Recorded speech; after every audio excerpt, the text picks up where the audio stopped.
Merry Christmas, everyone. Thank you so much for being here this morning. Merry Christmas, Ekello. Merry Christmas. Merry Christmas. Go ahead, do your intro, girl. Huh? No, back here. I'm like, you can do your intro. Nah. Wait a minute. Oh, that's cool. I have not actually put that layout up. I never either, but I don't like it. I think it's big. And I think I'm too big. All right, there we go. Hi, Elizabeth. Welcome to Christmas morning. Do you, my dear, have some presents for us to open? I don't know. We have had this discussion earlier. I know. We're supposed to do the thinking models, but yeah, I'm going to be honest with you.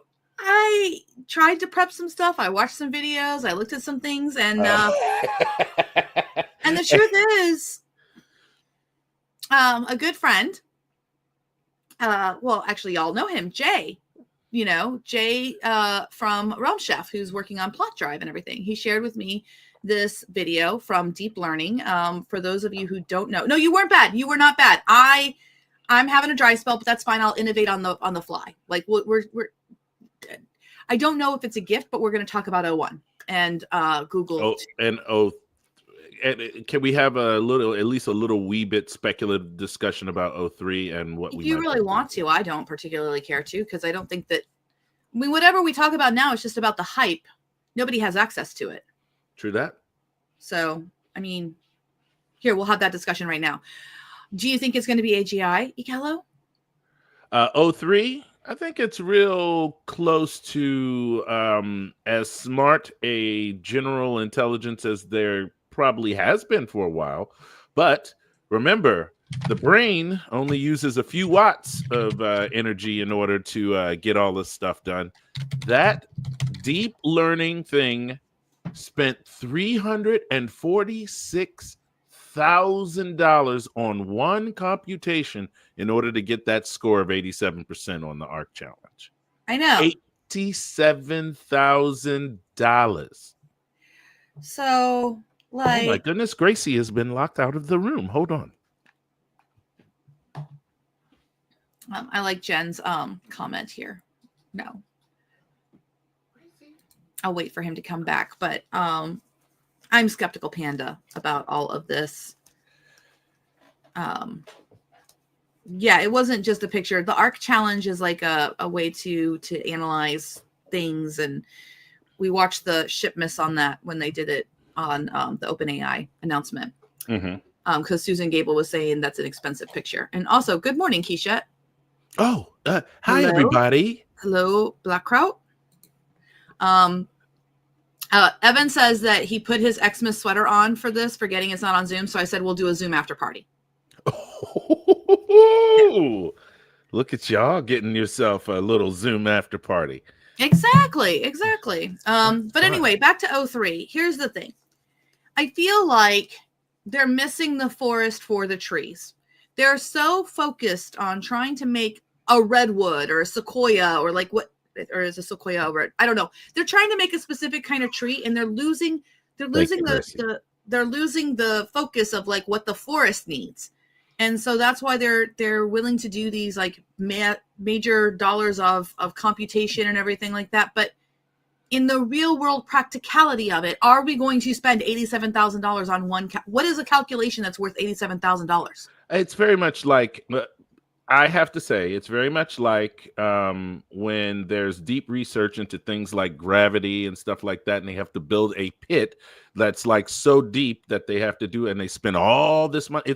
It is research. I get that it is research, but there is no practical use in our society right this second for $87,000 computation. I feel like our generation closed NASA, so we're not spending money on space anymore. Now we're spending money on AI. So, yeah, I'm with Danny on this. I just wish they would make I just wish they would make AI obey my prompts and not choose to ignore half of it.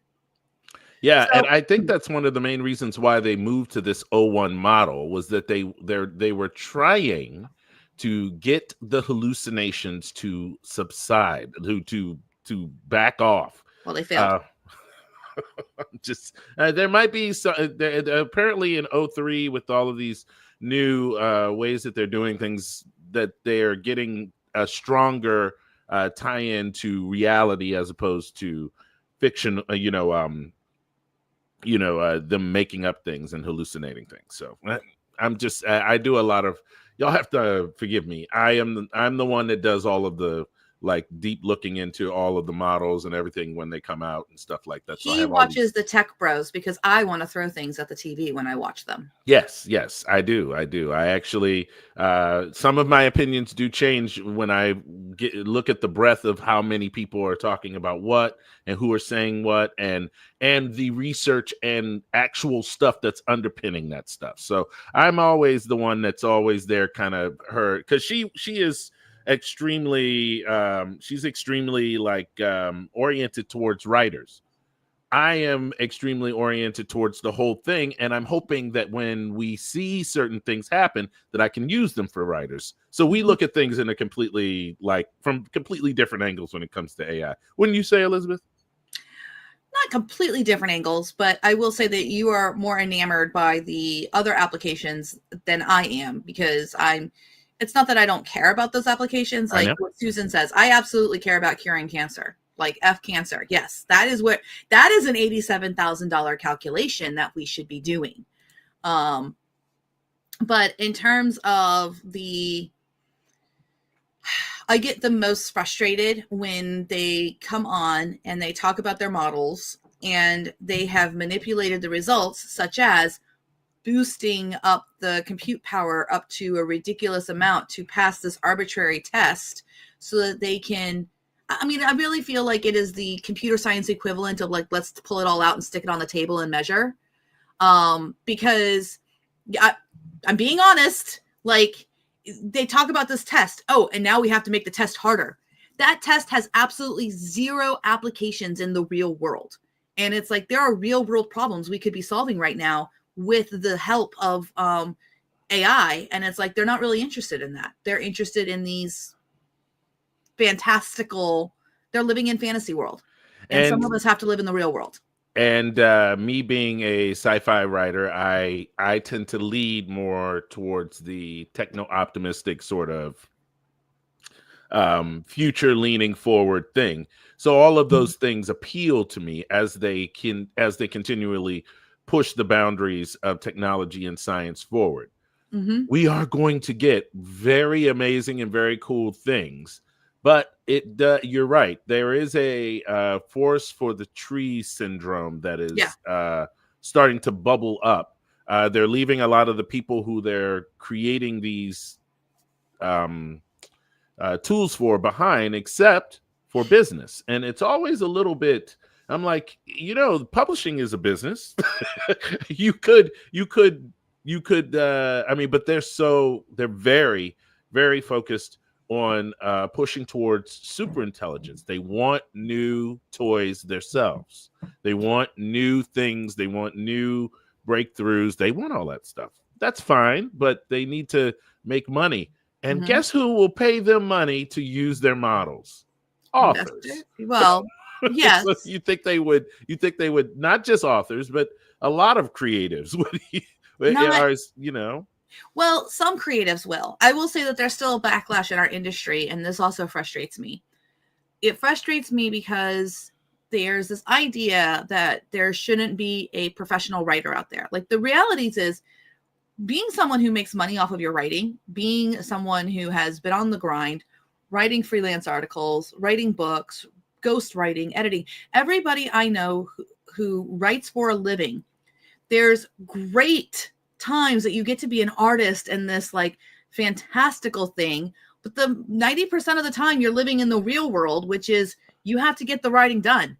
I have written SEO articles on how to fix your credit score to pay my bills. And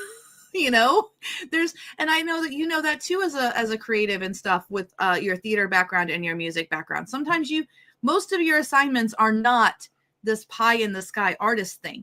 And it really frustrates me when kind of the publishing industry has a tendency to say like, well, I want the AI to do my laundry and stuff because I don't want her to do my art for me. There is so much that is not art when you are a working writer, when you are someone who is like doing your thing. Like Susan says, absolutely. We don't have patrons. We have to pay our bills. Let me give y'all a little anecdote. I have a YouTube channel called The Future Fiction Factory that I kind of grew up to about like 2,500 people before I moved over here and started working for the Academy. And guess what I did? Everything. Yeah. I made the thumbnails, made the before AI. I made thumbnails. I made the I wrote the descriptions. I looked for pictures that would actually work, or it was so hard to run a publishing business because I published videos. It was so hard to run that business without the assistance of AI. I am very happy that we have these advances. I am very happy that these things have happened, but there is a tedium. You have to do everything, and then it's always feels like work. It just always does. And this makes it not feel as much like work. We have this very small team at the Academy, and we are trying to do things that are Yeah. I talked to my son last night about our successes and stuff, and he's like, you're doing that with a team of 7 people? That's incredible. He's a team lead for Target, so he gets to see like the big revenue numbers and things like that. And so if he happens to be watching, good morning, Vince, and Merry Christmas. So both of my children are away from me. My 15-year-old is working.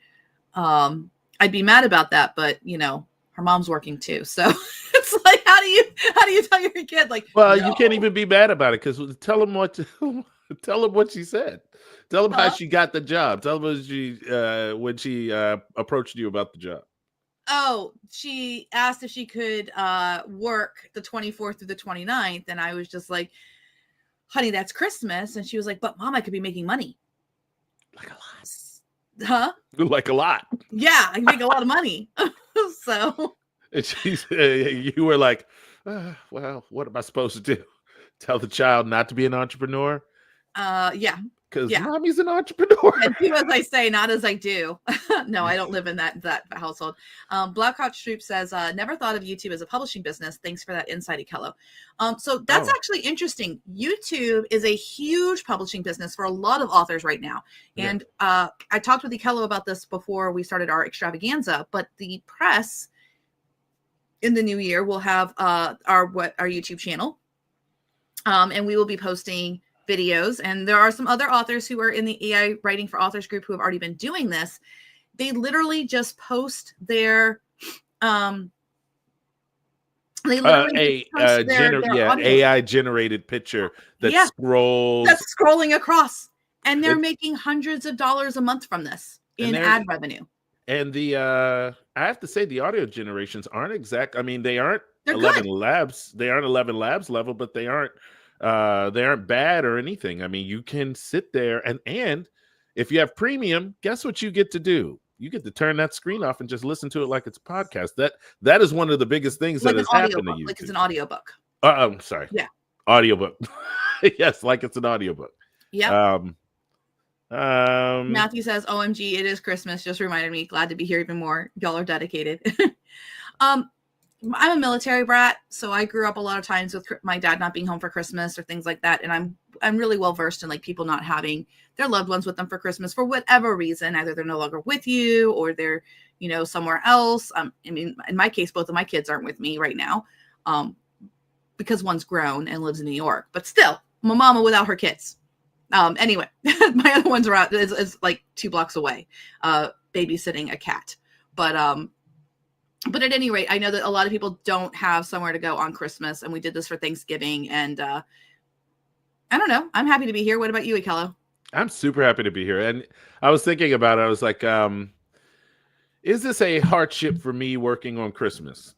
And I was thinking to myself, I used to be a professional musical theater and stage screen sort of actor, and I did a lot of work on in a lot of really weird opportunities to work. Sometimes you work on Christmas or Thanksgiving or whatever, and because of doing shows, you just do shows like all the way. You're doing a show on New Year, like if it falls on it, you're doing a show on New Year's Day.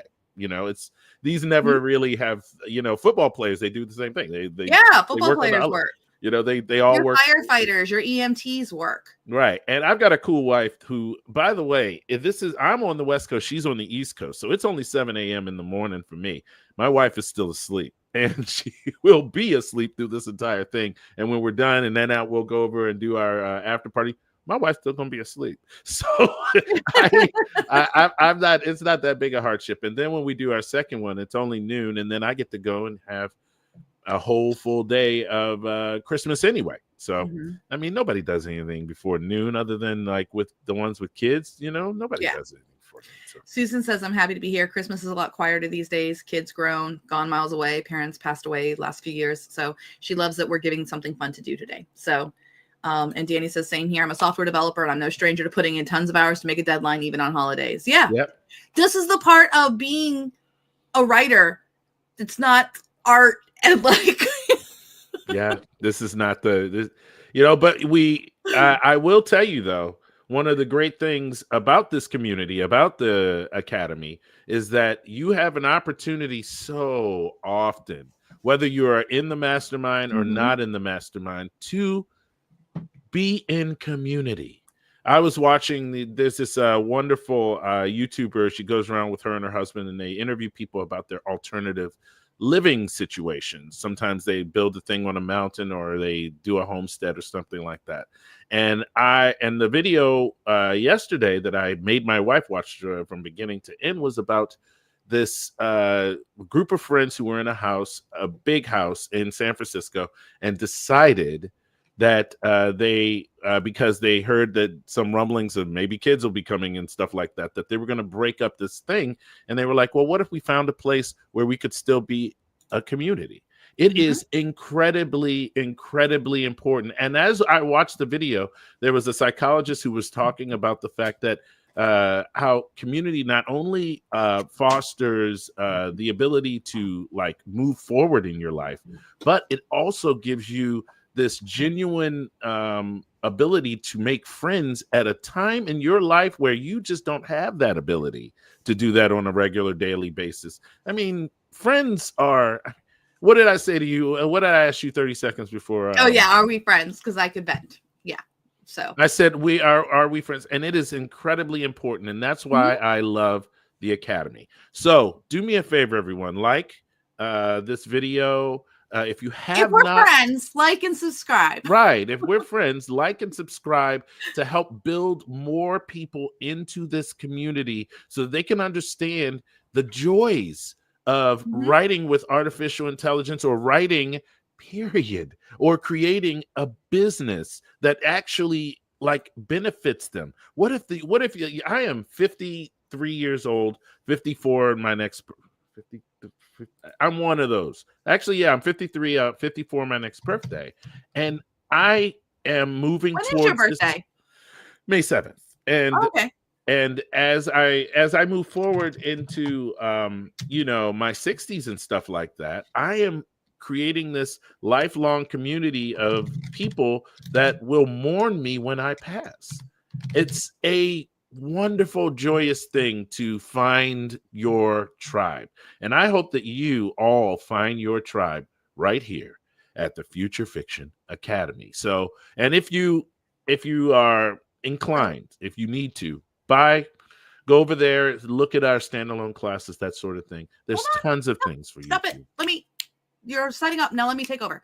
So speaking about our community, like I said, part of our community are our friends who are building Plot Drive, who have built Rum Chef. And so they messaged me last night knowing that we were going to be doing a course from Deep Learning AI. And I put the link in our notes. And it's got cutie patootie Colin in it from OpenAI. For those of you who don't remember Colin, he did last year the fine tune video where he taught us all about fine tunes. So Elizabeth's got a bit of a crush. I mean, he is very handsome. He's very handsome and he's smart. So I mean, and seems genuinely interested in his work. Yeah, you know, it's just really nice. Really seems like a nice guy. So the course is free. It's only like an hour, 2 hours long. It's very similar to like the courses that we have with our free courses and everything like that, where it's just our free course on AI writing, for example, is like 2 hours long. It's the intro to AI writing. But I thought we could take a look at it really fast. And I'm going to share my screen here. By the way, it's good to see everybody in chat. It's so nice Yes. when that y'all all are hanging out with us. Okay, so let me share my screen. Yeah, I'll share the window. See, Colin. Very handsome. Colin Jarvis. I like Colin. But at any rate, this is only an hour and 10 minutes. It says intermediate, but I'm going to say most of you can do it. Honestly, it's really not going to be helpful. Like, it's the same thing that we're running into before. For the most part, they are focusing on coding. That 01 is all about coding. And there was a few things. This made me laugh. What?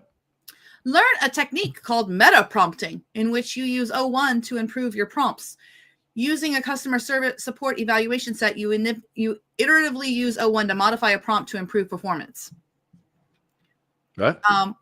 We've been doing that for a long time. I'm like, you mean that thing we? Yeah. It's now like 18 months ago or whatever. Yep. You know, it's fine. But it's saying like you don't need chain of thought processing and everything. And so I was listening to this when he did the 4 key principles of prompting using 01. Yeah. So I mean, it is a free class. It is an hour and 10 minutes, so people can take a look at it. But what I was going to share is here's what it said. I wish I had prepped what's it called? A visual for this, but I took a screenshot. So here we go. Maybe I can do it with banners. And I can create a banner. So I'm going to cover 4 things that they have in that class. So the first one was simple and direct. Write prompts that are straightforward and concise. Direct instructions yield the best results with 01. My experience with 01 is that he's a punk kid who is the smartest kid in the room, doesn't want to work for you. So when they're saying like be simple and direct, I say take it a step further and prompt like you're prompting that punk kid in the office, where you're just giving them a little bit to get them started. You know what I mean? Because they want to feel ownership. Like 01 is the most Gen Z model I think that they've made to date. What are your thoughts? That's an interesting take on it. I think it feels like a savant. Like it has such acute knowledge and expertise in doing things a certain way that it automatically blinds it from doing things your way, the way you want it to do. You know what I mean? Like it's really it just does what it wants. Really. Yes. And again, I'm not like downing Gen Z. I have Gen Z kids. I like Gen Z. Like what I'm sharing this to make it easier for people who are not tech savvy to put it in like language and understanding that they can get for prompting. Like Claude's approved, like ChatGPT is too formal. Claude is your boomer. It's like your mom or your dad that you're like, it's your boomer boss that you're trying to talk to, because they have all these rules and things like that. Like, no, I can't possibly do that. The world was working this way when I was a child. Exactly. And it's Claude is very like, that is not the way we work. We are not doing that today. I remember I remember my generation being the first ones and going, wait a minute, what do you want us to stay at a job for 20? Why would we stay at a job for 20 years? Y'all like doing it as soon as you just, yeah. So I'm just telling you. Stacy says, "Oh, one seems to do worse when I insult it." Again, that's back to those Gen Z ideals where if you insult somebody who's in the younger generations than us, you're dead to them. They have boundaries like Fort Knox, and they're really good at it. But the older models are they're programmed like us, where they're just so deprecating and they're so like, oh, I'm so terribly sorry I messed that up. Let me fix it for you. Yeah, and the new ones don't care. Yeah. Matthew goes dead. So, Keisha says, I now start my prompts with, you're a ghostwriter and you work for me, and then continue to tell it what I want.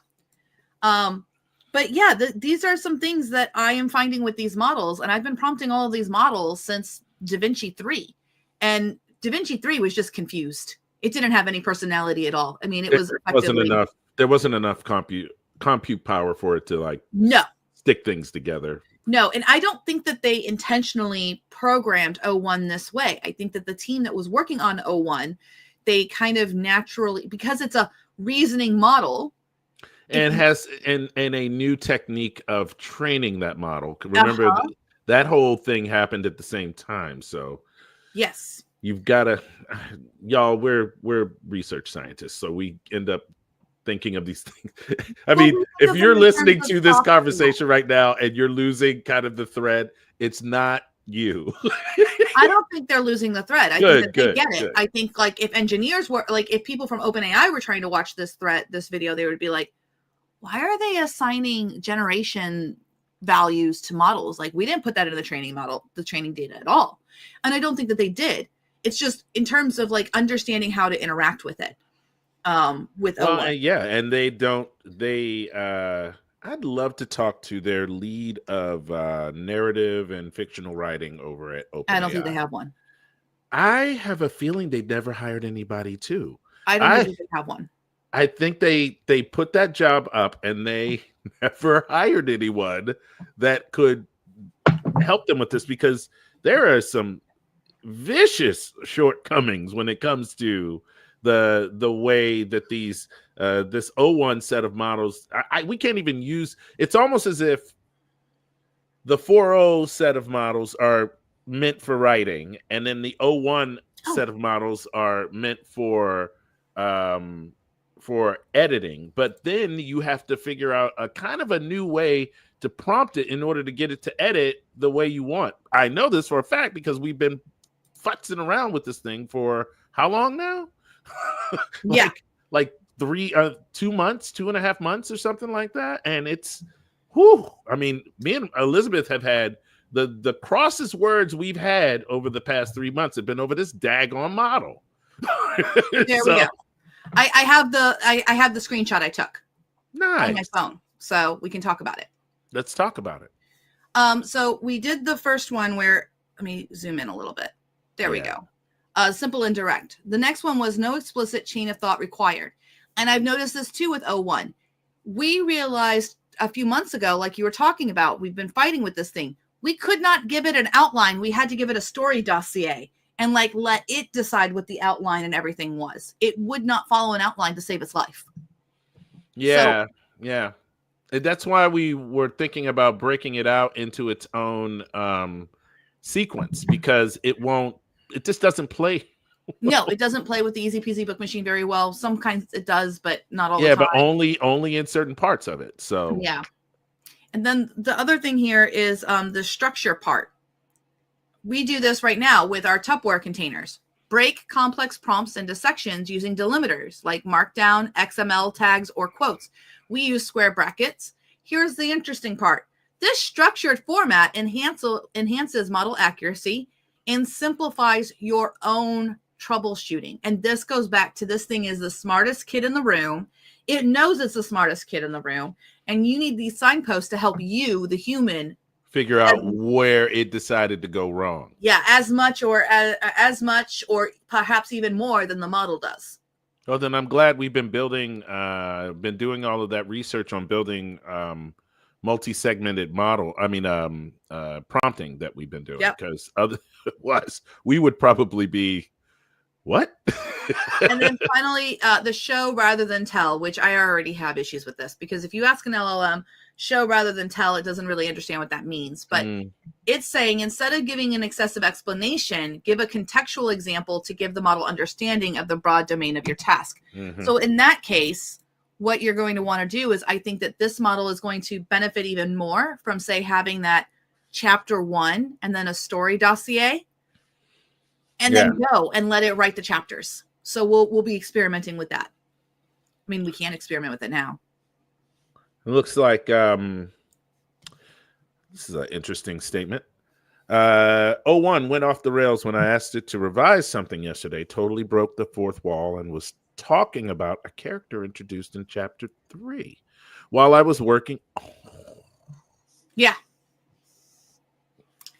Again, it's going to substitute your process of doing things for its own. It is that punk kid in the office that thinks it's an expert because it just graduated from college and it came in, and it doesn't understand that you, who have 10, 15, 20 years in the industry, might actually know a little bit more than what it just got, because it was pumped up confidence-wise. I'm starting to believe that this O1 paradigm is a wee bit of a valley of death, that once it's either got to get bigger computationally, or it's got to get or they have to do something with the way that the model is trained or something, because it's going to get better at it. It has to. There are too many ways for a broad thinking model to take advantage of these things. I know that for a fact. That's why we always get into these arguments about I can tell you how they're going to restrict it. It's so frustrating. Stop. Take a breath. I'll tell you what it is. You want to know what's going to save it? And they've planned this all along, I think. What? Agents. So in a world where you have a model that can be a little punky, that can be a little avant-garde, that can be a little, I'm going to substitute your instructions for my instructions.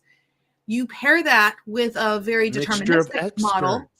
Yeah, you pair it with a very deterministic model, an agent that's checking the work. It's boomer manager that's like, yeah, this didn't fit the criteria, do it again. So your guardrail is going to be another model on top of on top of O1 or O3. Maybe a stupider model. As a matter of fact, yes, a less costly model. And as Danny says, yep, saw the agent thing coming a long time ago. And we'll let the agents fight it out. Wow, exactly. So that class that I just shared about deep learning, it literally talks about having O1 come up with like the prompting, and then you turn it over to a dumber model of 4.0 or 4.0 mini to accomplish the task, because O1 did the thinking part that those models can't.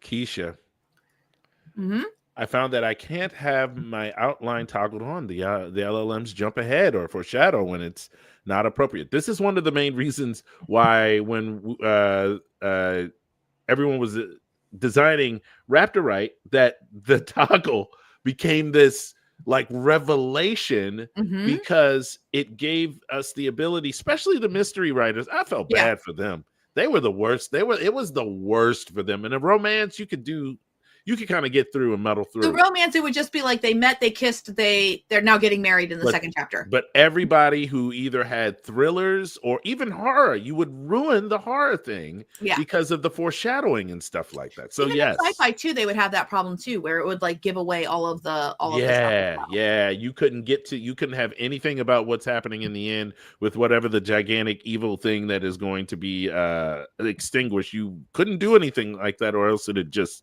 go. But little did they know. Keisha says, love my toggle switches. I think that Raptorite helped a lot of creatives to understand. We always talked about mega prompting, or as Jason Hamilton calls it, super prompting, where you're injecting information. We call it, the LLM world calls this context stuffing. But we called it mega prompting, where you're giving it all this information. And sometimes the model needed to be like the military, where you're on a need to know basis. And if it was given too much information, it would go off the rails. And we see that too, in other organizations. Sometimes subordinates are not given all the information because you can't trust that they're going to follow orders or that they're going to listen if they were given all the information. It's one of the reasons why there's an intelligence test for the military, so that they follow instructions as they are instructed to. Yeah, but we also have security clearances and things like that too. Not everybody gets to know everything all the time. And and your metaphor really does work when it comes to agents and so the agent's going to know more. The agent's going to know that outline. And I could see a world where the LLM is constantly writing that chapter 4, and the agent's like, nope, that doesn't fit the outline. I need this, this, and this. And until that other model gets it right, the agent's not going to allow it to move on to the next step. That's one of the innovations that Joseph and I are working on for Rexy 2.0. Yes, medic drill sergeant. Yep. Compartmentalization. Yes. That does sound actually very military. You must have compartmentalization. I can't even say the word. But, you got it right. Okay, so so check your Easy Peasy book machine, because the original one does say 10 chapters in HEA. So make sure you're asking for 30. Dallas is saying turning off the outline. Now you have to remember, when we built did you bracket up a genre thing, or did you just put your genre that you were working on when the genre is in the top part of the prompt, so you got to make sure and it's bracketed with just genre. Mm-hmm. Okay, cool. I thought actually maybe when we were building it, you had put the romance original thing. Automatic Book Machine had this whole genre report, and Medic Jill says that the punk kid is like the second lieutenant in the unit. Yes. That all of the non-commissioned officers are rolling their eyes at and being like, okay. That's not Rose Brat's in charge of me.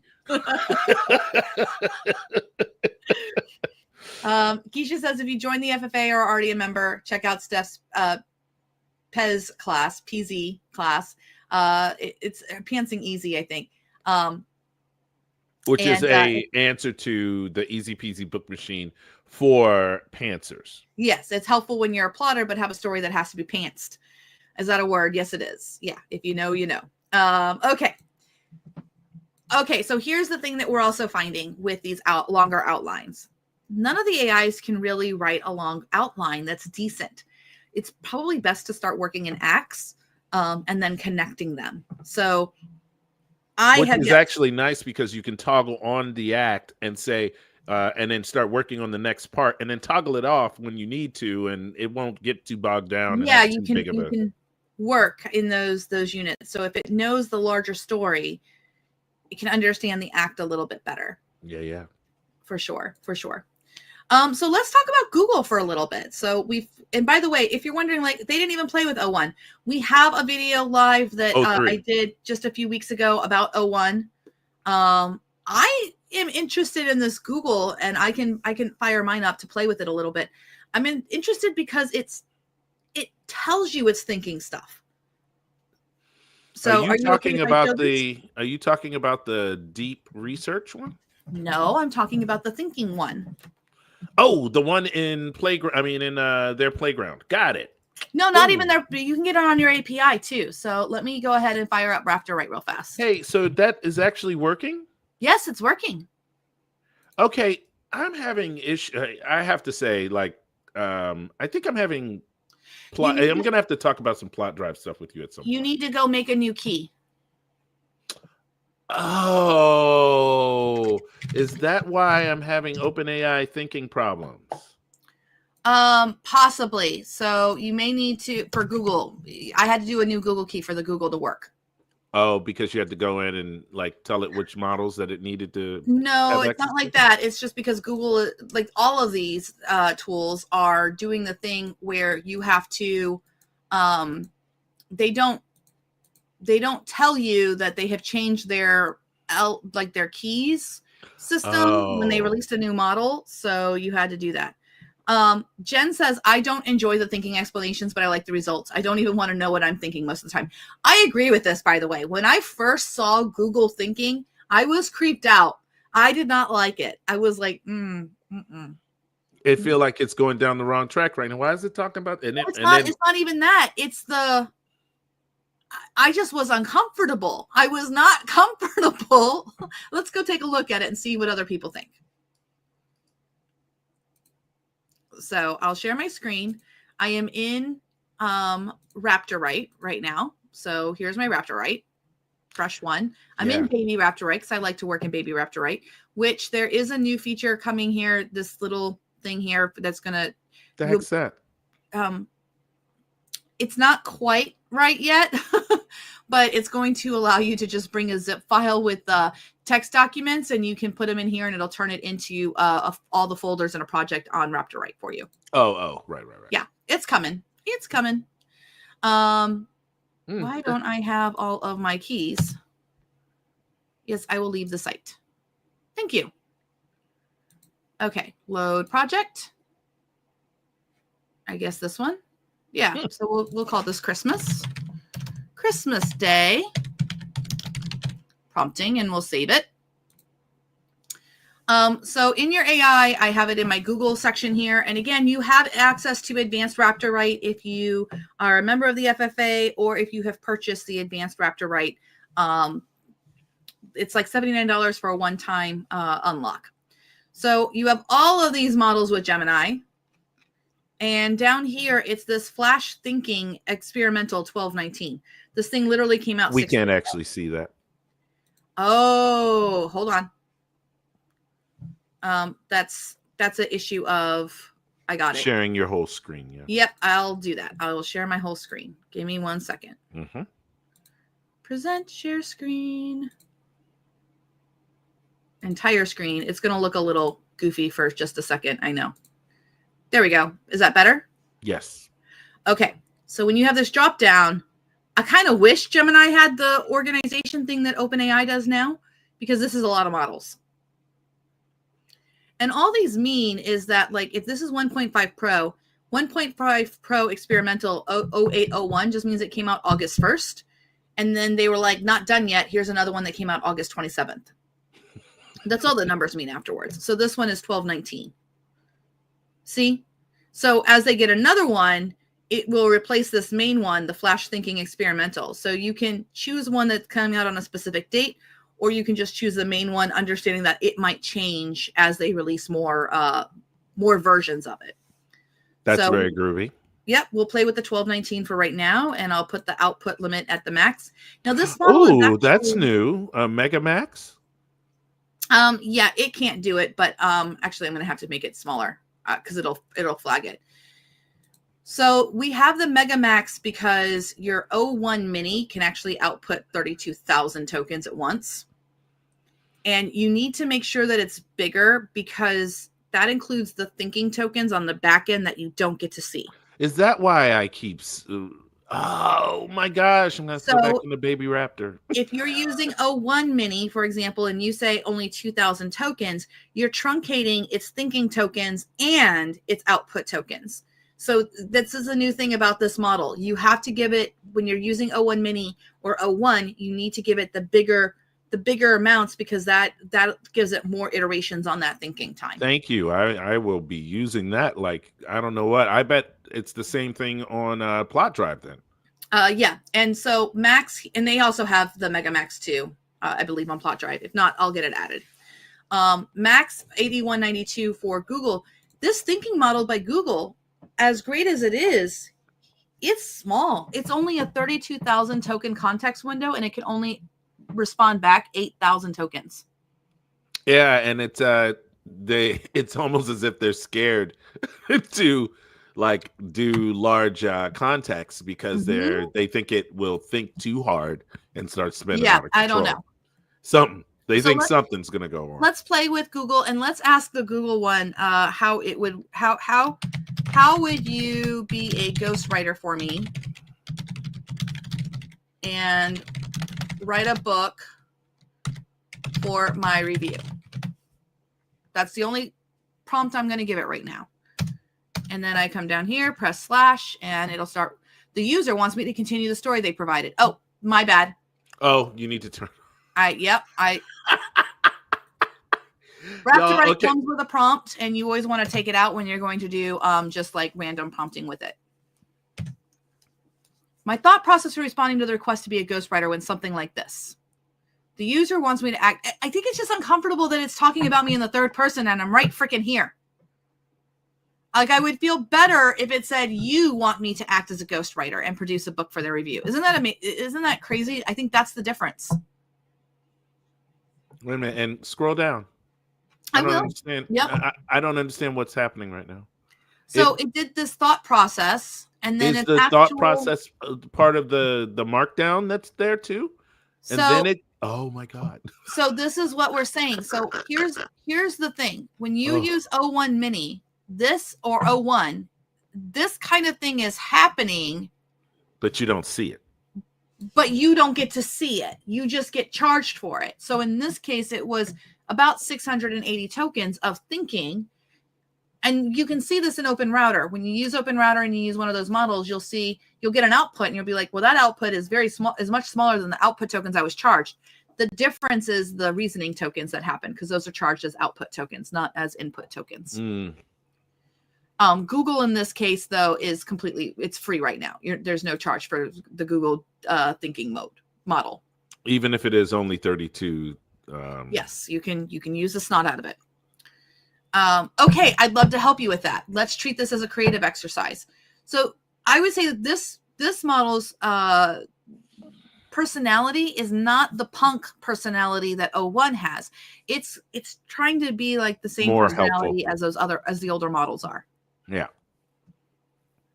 So to get started, please tell me. And important considerations. I am an AI, not a human author. My writing will be based on patterns and information I've learned. It might need some refinement with your personal touch to truly feel like your book.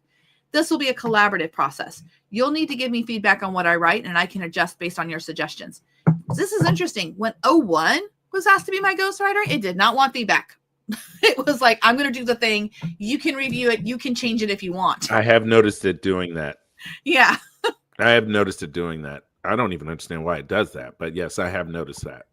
This is nuts. At the end. Orinx, Plot Drive is a new program that we are building with the help of a company called Realm Chef that is based on Raptorite. But it's a paid subscription thing, because you can take your keys anywhere. You can write from anywhere. It's got a server. All of your stuff stays there, blah, blah, blah. You can write on your phone. If you check the very first live, you'll get to see a demo of Plot Drive and what's coming. Mm-hmm. Go and check it out, but not right now. So tell me more about your vision. Okay, so let's see. What do we want to say? What kind of book? I'm not going to do a romance, because we always do romance. And let's not do sci-fi, because I'm always asking for that. How about apocalypse? No, it's Christmas. I was thinking about like a twist on A Christmas Carol. Okay, no, we could do this. How about a post-apocalyptic Christmas Carol? Yes.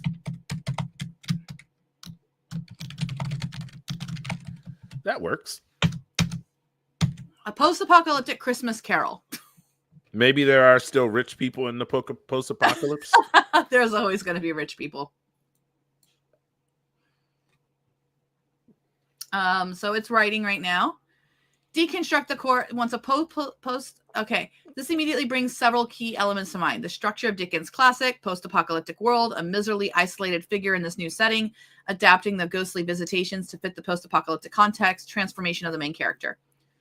When does it actually start answering your question? I'm sorry? Is it thinking right now, or is this is the thinking part. So this is kind of cool, because this does, I think, help authors when people are trying to write a genre. I mean, look at this.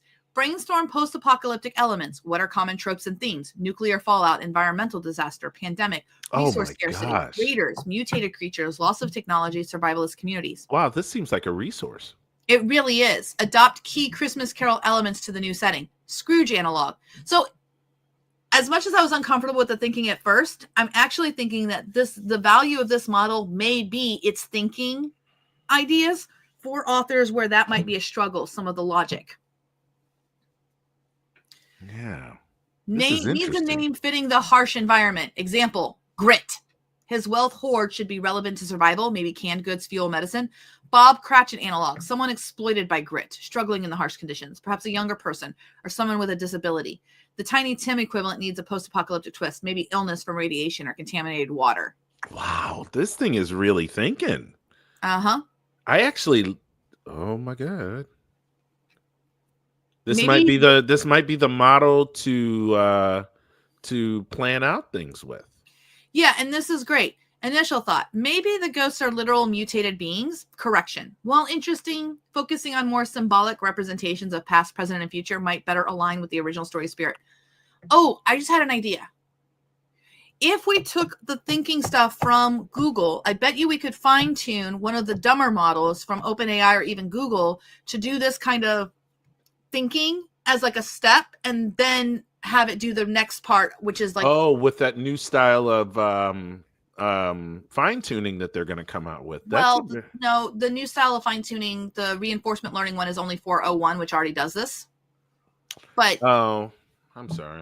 Yeah, but I agree that it does kind of teach it the way of writing it. So it would be teaching it a way to quote unquote think before it does its response. We would obviously have to validate all of this information. Yep. But other than that, it would. You're right. It's the new form of fine tuning, but not the newest form of fine tuning. Right. This would work in the conversation style because you could show it first. You're going to think, and then you're going to wait for me to say, "Okay, great idea. Now do the task," and then it does the task. Yeah, that was like day 2 of shipments when they were. The reinforcement learning was the chat one we've had since the fall. Oh, okay. Yeah.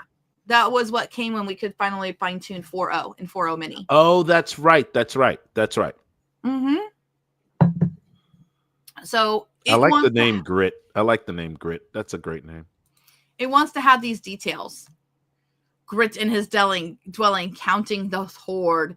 Embers pleading with Grit for something for spark. The arrival of the first ghost in a post-apocalyptic guise. Let's write a short scene. Write that short scene. And here we go. Here's the Christmas.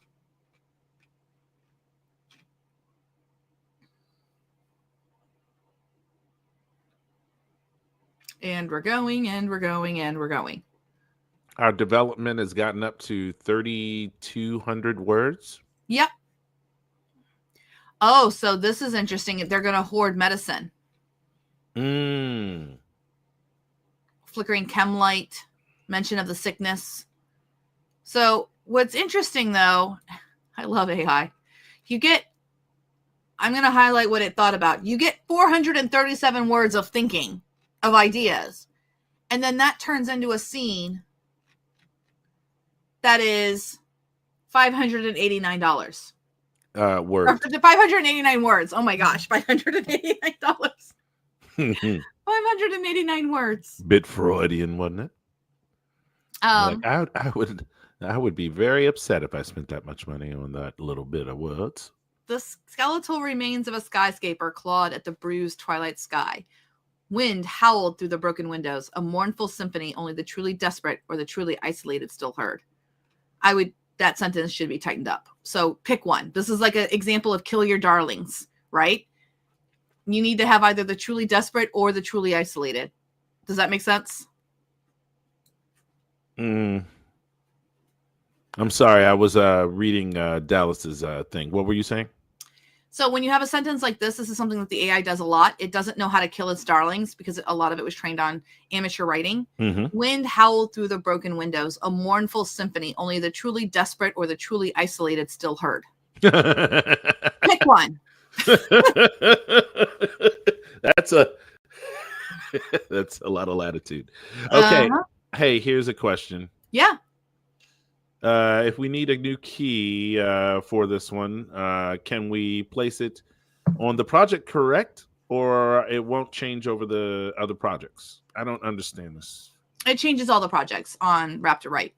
If you change the key. Yeah, the key is just how you access the API, the AI. Oh, so okay. it would work across all the different projects. Bam. Yep. On what was once the 47th floor, amidst a clutter of salvaged metal and scavenged furniture. Again, here's another example of kill your darlings. Amidst a clutter of salvaged metal and scavenged furniture. I would go with salvaged metal, grit hunched over a makeshift table. Mm-hmm. So yeah, which one do we like? The truly desperate or the truly isolated? I would say the truly desperate.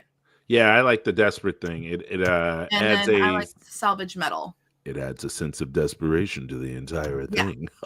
And now we have a much stronger. The skeletal remains of a skyscraper clawed at the bruised twilight sky. Right. Wind howled through the broken windows. A mournful symphony only the truly desperate still heard.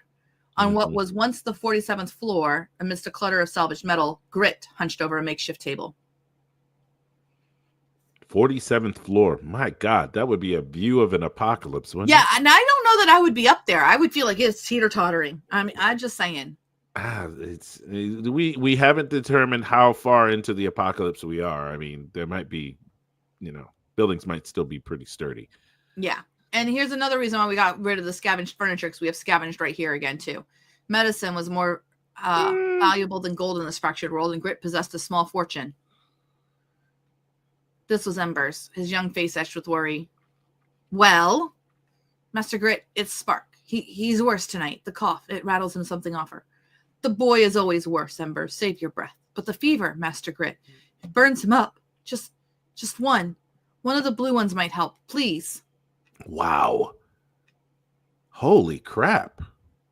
Yeah. Have you noticed playing around with 2.0 that maybe this thing writes really well? I mean, it's got some skills. It does.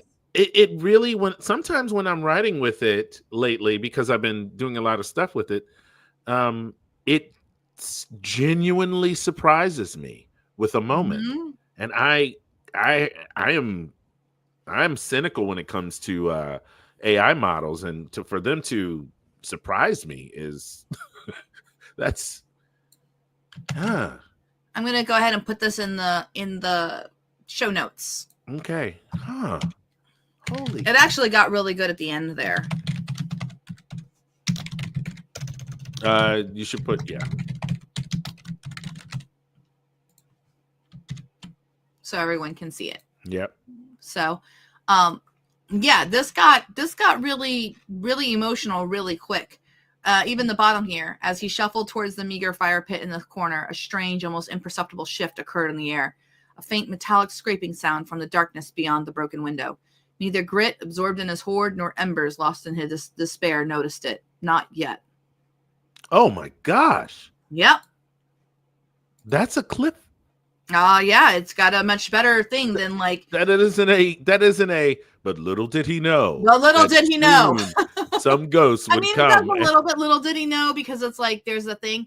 But I think that OpenAI would have written things like, Embers is reflecting or something like that. So let's go ahead and I'm telling you, Google, they, competition breeds absolute joy for us consumers, man, because so let's contrast this with 01, because I have 01 Pro mode. I have the most advanced one because I have the $200 one.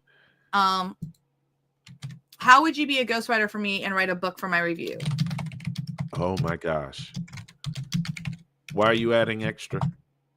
Oh, cool. Because this doesn't give me the same thinking as OpenAI as Google does, so I need to have it all in one rather than.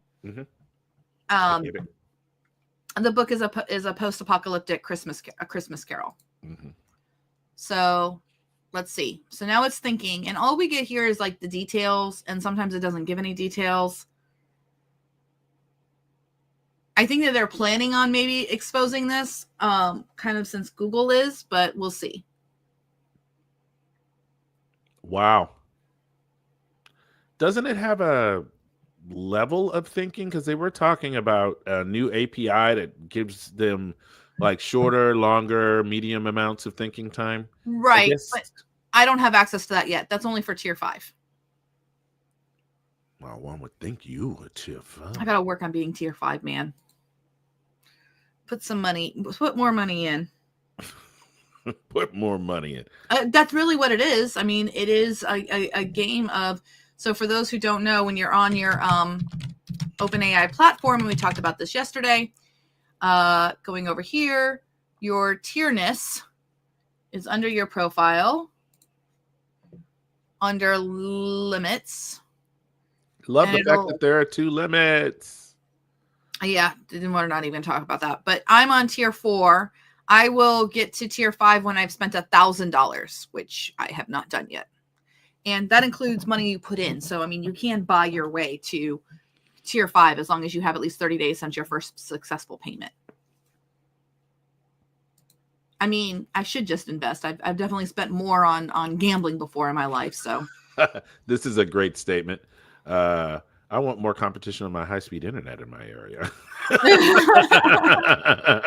Okay, so it's taught for 58 seconds. Below is an outline of how I, as your ghostwriter, could work with you to develop a post-apocalyptic take on A Christmas Carol. I've broken it down into phases, from conceptualization and research to final draft and review. Well, this is a general roadmap. We would tailor it to your preference and schedule. Story scope, novella or novel. Determine the nature of the apocalypse. So, oh wow, it really didn't do any heavy lifting at all. You gave it all of the information. Huh? You gave it enough information for it to. Oh, okay. I guess if it's horror-driven story, a suspenseful but hopeful one, or a mixture of dark and hopeful. First person, third person, Scrooge analog. Who's our Scrooge? Why are they so cynical or ruthless in this broken world? 3 ghosts. There's 4 ghosts in Christmas Carol. Yep. So the one that's his friend, and then the 3. Marley, Marley, and then the 3. Fred and others. And I say friend with quotes in the. Yeah. Ghost of. Oh, it's got that. The ghostly figure, catastrophic event. Writing process, first draft.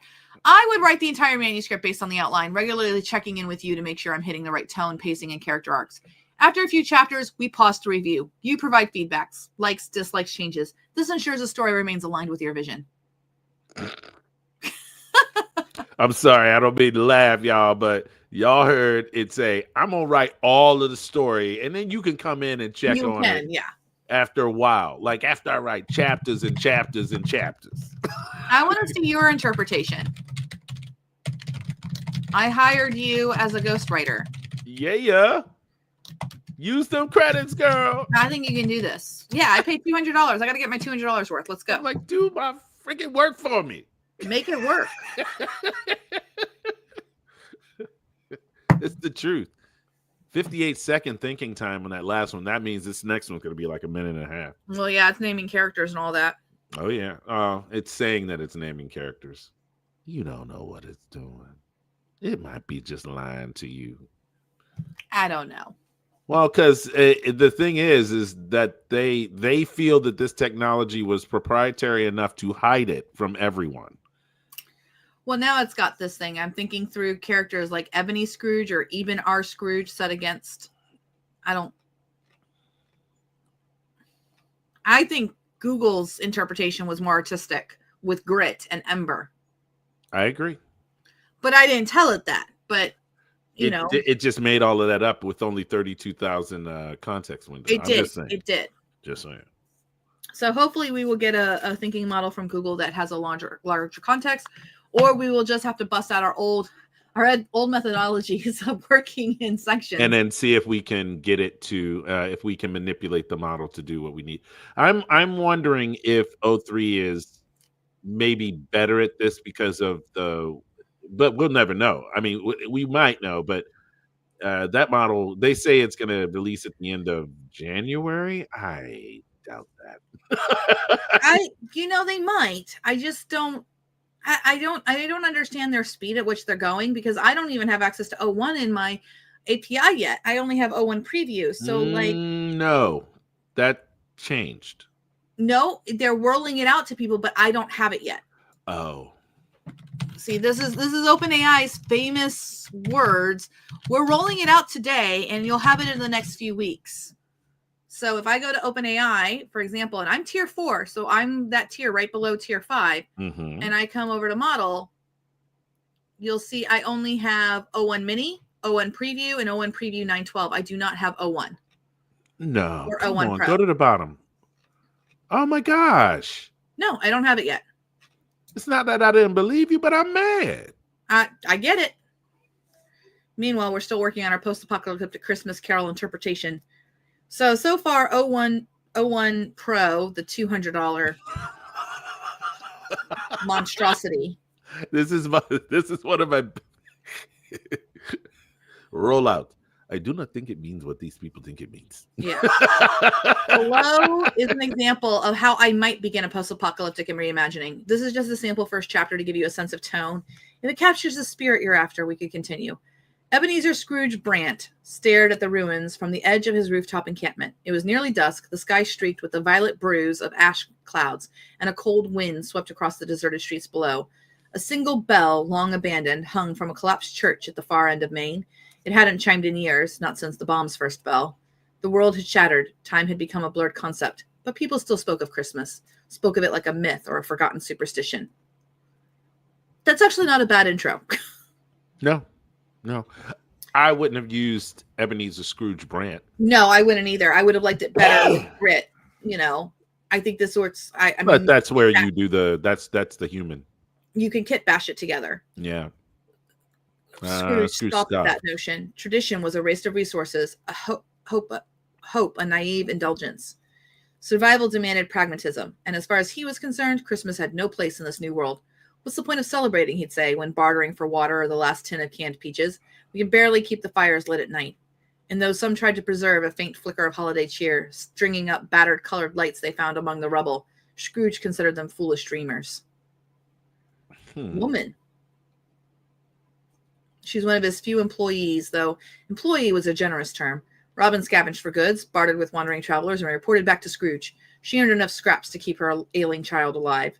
The child was small, malnourished, a boy everyone called Tiny Tim. A relic of an innocent time, that kid. Scrooge couldn't stand the pitying glances Robin threw his way whenever she hoped for a little mercy. There's a group of travelers in from the east. They want to trade, said they have dried fruit, maybe a can of coffee left. Payment. They're offering safe passage to the South Corridor, and they brought these battered Christmas ornaments. That's I don't understand. How could they offer safe passage when they're the ones passing through? I mean, it may be saying like they have the ability to give safe passage to the South. Yeah, that don't make no sense. I was okay with it, but yeah, sure. You know what I mean? I'm like, yeah. I'm just like sitting there going, wait a minute. I thought they were traveling through. They're travelers, and then they want to. And here I was thinking the blast took all sense out of people. Go on, see to them, but don't you dare waste our rations on sentimentality. This is the harsh season. Never forget that. Okay. This is okay. Yeah. It reads well, which is interesting. I'm wondering what is happening when it's breaking out in the chat as opposed to doing it through the API. There is no API access, so no. I mean, when you're in Playground. No, I don't have access to this model in Playground. Is the point? You can only access this through chat. Well, you can't even. Oh, nope. I'm sorry. I really did think that that meant that you couldn't go out. You couldn't use an actual API code and use it out there. I thought that you would at least be able to use. No, I only have O1 Preview. I have to pay $1,000. I have to get up to $1,000, which at this point I think I need like another. Well, you have to be over $250 for tier 4, so somewhere between $750 and I'd have to go add up all the stuff that I've spent up to this point. But so it's not out yet to everybody. And that's what you've got in O1 Pro. So I think that Google is a good place to start. I think it's definitely more creative. Remember the limitations that we've given y'all. 32,000 context window, that it needs the actual larger context so that it can think in the middle there. Also works with all of the preview thinking models too. So I hope y'all all had a good day today, because we actually spent time on the thinking models, thought about the implications of these things, and we talked about the industry as a whole and how we are able to navigate this world, especially with all these weird models that are coming out. So I appreciate y'all hanging around with us for this hour while we did that. Jen says it's my job. To be fair, if I top up to make tier 5, then that'll make them give access to all the tier 4s immediately. That's true. We all topped up to tier 4 so we could get access to Fine-Tune 4.0, and then like 3 weeks later, they gave access to everybody. Yeah. Yeah, so that's it's annoying. I would say I think Susan's right. So I think it's capturing the essence of the original story, maybe a little too much with the character names. Yeah, I was thinking that OpenAI is the OpenAI version of the Christmas Carol was much more on the nose for fan fiction of it, but the Google one was more artistic inspiration of A Christmas Carol. I mean, it corrected itself in the middle of its own thinking. I was surprised that it did that. It said the thing and then it went. It was like, no. It said correction. I was like, correction. Why would it? Yeah, that's deep thinking. That is definitely deep thinking. Here we go. I may just use Google's. I agree. I think right now Google is the best bet. Don't spend the $200 on the O1 Pro. It's just not worth it unless you're going to be generating a bunch of videos on Sora. But even then, you have to wait a lot. So, hey, just rise and grind. We don't talk about llama. No, we did test out the llama 405B model when it came out, and we all basically went, llama was not like we put it through its paces, at least for creative writing. There was not a discernible difference between the different llama models for creative writing out of the box.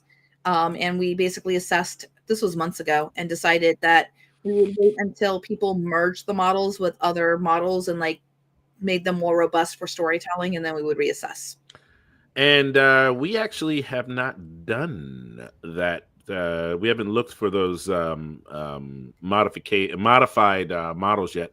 I'll have to start looking through Open Router and see if some new stuff has popped up, because that's kind of how you find a lot of these weird models. You go, what the heck is that? Yeah, Star Cannon. What the heck is that? Oh, it's the Pornhub of LLMs. Yeah. Is it gone? No, it's back. You said it would be back. I know. There's no way that thing was not going to come back. It's too good at writing the stuff that sells the most in every single store. See, that's the dirty little secret. Okay. You want to have all these different trade publications and all of that about, great literature and stuff like that. At the end of the day, all these stores are making the most amount of money from smut. I was going to say smut. Yep. That's what sells. Not porn. Sells and keeps smut. That's what keeps the lights on. Yep. So anyway, Ingrid says, good comparisons. Thanks for saving us time. Yep. And for everybody else, I will meet you in the lab room for the after party. Have a good day, everyone. And we will see you at 3 p.m. But before you go, please click that like, click that subscribe button if you haven't. And if you really, really, really want to and need information, help, education, come over to the Future Fiction Academy, where we will help you do all kinds of things. Plus, we even have a free writing piece of software called RapDirect. Come on. And for classes, we have the brand new From Love to Mayhem, how to write unmoderated AI. There's a coupon code in the show notes, Dean's List. You can get $100 off, so you can get it for the low price of $69. And it's launching, I think December 31st is when it'll go live. So that's all I got to say about that. We heathens. Anyway, Merry Christmas, everyone. We'll see you guys a little bit later. Have a good day, y'all. And we will see all of you in class. Yep. Bye.